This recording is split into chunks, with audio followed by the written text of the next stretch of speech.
Welcome to the Wakefield Doctrine, the Theory of Clark, Scots, and Rogers. Video Friday, episode number 5. This is the Super Bowl edition, and it is being filmed before a live audience. We're in the car as normal, and we do have DS1 in the studio audience, which is kind of, you'd have to be of a certain age to picture that, but I'll leave that to you. Topic, we don't really have a topic. I don't have a guest. So we'll just have to go to current events, and as readers will be aware of, we don't tend to do topical material, except for this week is the Super Bowl MM27, or whatever the current count is, and we're taking note of the Super Bowl more from the doctrine's perspective of the forces that are being demonstrated. We all know that Rogers loved the crowds, and we're not suggesting that Super Bowl Sunday is a Rogerian holiday to compete with Thanksgiving. However, besides the normal tendency of Rogers to enjoy gathering in crowds and Scots to enjoy screaming, we're seeing a very widespread effect, at least in this culture, of people being pulled into this thing to the extent, as I'm saying in my post, that some people are claiming to watch just for the commercials.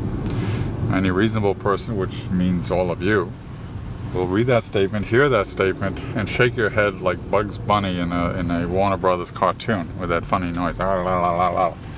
When you hear somebody, a reasonable person, say, yes, I'm just going to watch it for the commercials. Now, the male members of the audience, quote unquote, will recognize that little reference point to the old thing. As adolescents, we would talk about reading Playboy magazines just for the articles.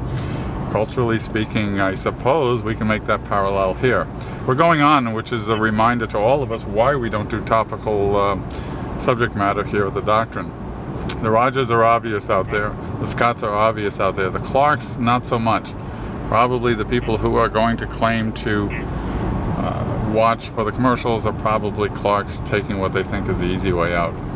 We'll end this is a short post, obviously going over very well, with some practical advice to the workplace, always to the Clarks first. Clarks will be those of you out there who will be inclined to answer, well, yes, I guess the commercials will be interesting, I probably will watch it. The chances are you're being asked that question by a Scot.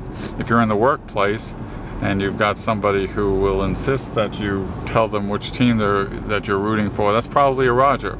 All of which comes down to is that with the Wakefield Doctrine, if you recognize who you're dealing with and who's affecting you in a negative way, then you have the advantage. If a Roger lashes out at you, here's the main message of this post.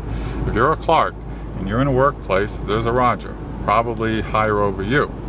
They lash out at you, that's that unexpected, things were going along so well and all of a sudden they get nasty. When they do that, do not, I repeat, do not own any of the bad feelings. Clarks will tend to do that, you need to not do that. Sorry to get a little preachy here, but we're seeing that we have new people coming to the Doctrine, and the primary practical use is how to deal with the Rogers in the workplace. We'll do a post on that coming up. I'm running long. Thanks to the studio audience for participating in this impromptu Video Friday, but we got to do them. It's Friday. It's a video. See ya.